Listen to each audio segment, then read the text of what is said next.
Hi, my name is Danny and I'm going to talk about an anti-CD3 antibody teplizumab in relative risk of for type 1 diabetes. Definition. Type 1 diabetes is a chronic autoimmune disease that leads to destruction of insulin-producing beta cells and dependence of exogenous insulin for survival.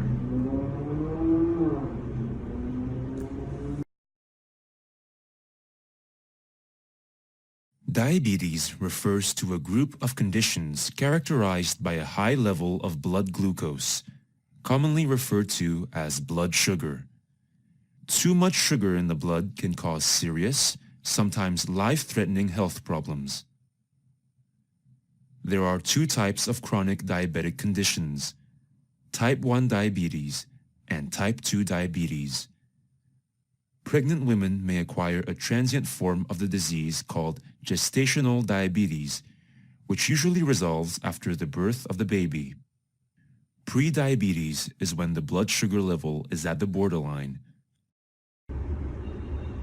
Applications in medicine. We conduct a phase 2 randomized placebo-controlled double-blind trial of teplizumab involving relatives of patients with type 1 diabetes who did not have diabetes but were at high risk for development of clinical disease.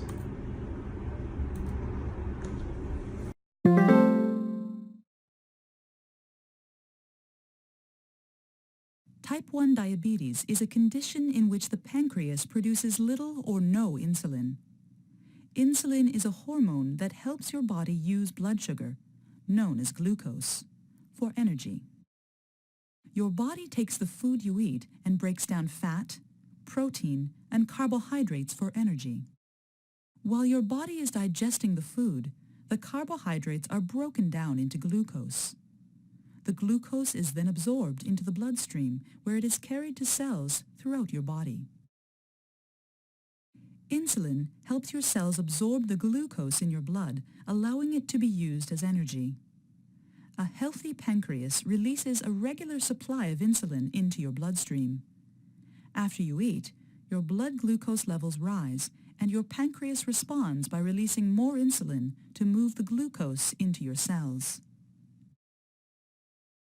Insulin acts as a key, opening up the cell so it can accept the glucose.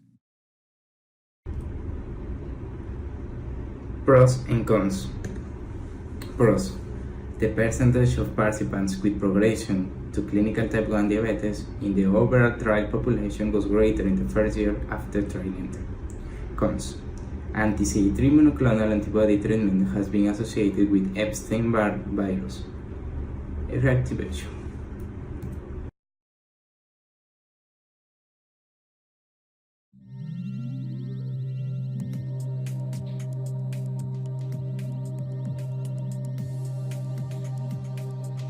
The bone marrow provides an environment where various cellular components of our blood develop and mature in a process called hematopoiesis.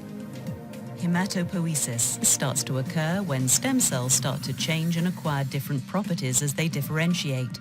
Such stem cells can either differentiate into common lymphoid precursor cells, which can give rise to T and B cells, or common myeloid precursor cells, which can give rise to almost all the other cellular components of the blood. As these stem cells differentiate into common myeloid precursor cells, they start to express the transmembrane protein CD3 on their surface. Cells of the myeloid lineage are known to be involved in the development of acute myeloid leukemia, or AML. Furthermore, these malignant cells are known to express CD3 on their surface. Issue in Ecuador. First, there are not epidemiological data in Ecuador about this treatment. According to data from the Ministry of Public Health, there are up to 2016 around 12,200 patients from 0 to 14 years diagnosed as insulin dependent, while in 2013 there were about 18,000 registered.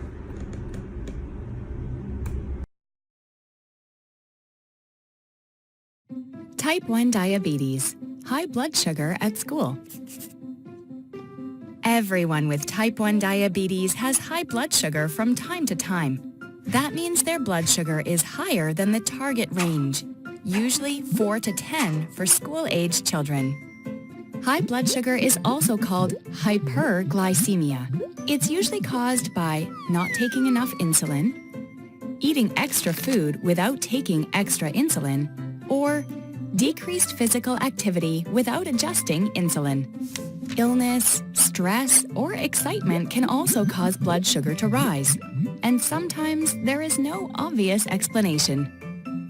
When a student's blood sugar is too high, usually above 15, they'll probably have to pee a lot and be very thirsty.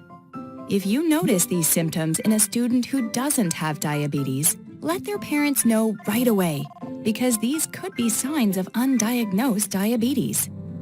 Other symptoms to watch out for are hunger, headache, nausea, belly pain, blurry vision, or warm, flushed skin. High blood sugar can also affect a student's mood and ability to concentrate. When a student has high blood sugar but isn't showing signs of illness, encourage them to drink lots of water and let them go to the washroom as often as they need to. If a student has high blood sugar and shows signs of illness, nausea, vomiting, severe stomach pain, rapid, shallow breathing, or fruity smelling breath, call their parents right away.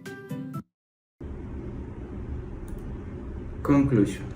In conclusion, in the trial, a 2-week course of treatment with eblesumab delayed the diagnosis of clinical type 1 diabetes in high-risk participants. Kai's your typical toddler. He runs and plays like any other kid. I make sure he's a kid first, then we treat the diabetes. Feeling okay? Is that good? Yeah. The type 1, it is not reversible, non-curable, and nothing the kid can do can prevent it. Nobody can prevent it. Our lives in general changed because you're taking out a lot of time to make sure he's healthy. It's a 24/7, 365 thing. There's no breaks. You prepare meals by counting every carb. Can he sit on your side? Yeah. He gets a shot of insulin before each meal or before he snacks or eats anything that has carbs in it. Ready? From the time of diagnosis over a year ago to now, I mean, this is just an everyday thing that we just incorporate into our life now. I was inspired by how Kai's mom did so well with the diagnosis. She handled it like a champ. It's interesting because she's not alone. We treat over 1,800 patients here at Nationwide Children's with type 1 diabetes. The biggest struggle I see in kids like Kai and their families is the adjustment to diabetes care into their lives. When you're first diagnosed with diabetes, insulin is a scary thing. In such small doses can be such a big impact. You have to have the right amounts. It can drop you too low, you can go into seizures or a coma. The endo clinic in the first 2 weeks, I probably called 20 times because that was my backup. That's what I needed.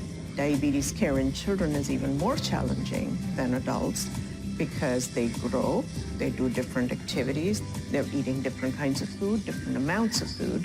They need all that for growth, development, so we don't restrict their intake. Your blood sugars have to be monitored to prevent low, to prevent high blood glucose levels. The continuous glucose monitor is a monitor that he wears on his arm, stomach, or back of his low back.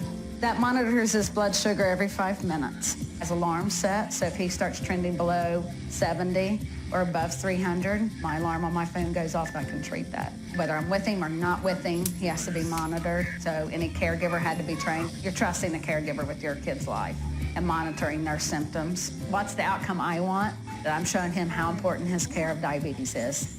The best part of being Kai's mom, I guess I'm just happy that I was the one chosen for him.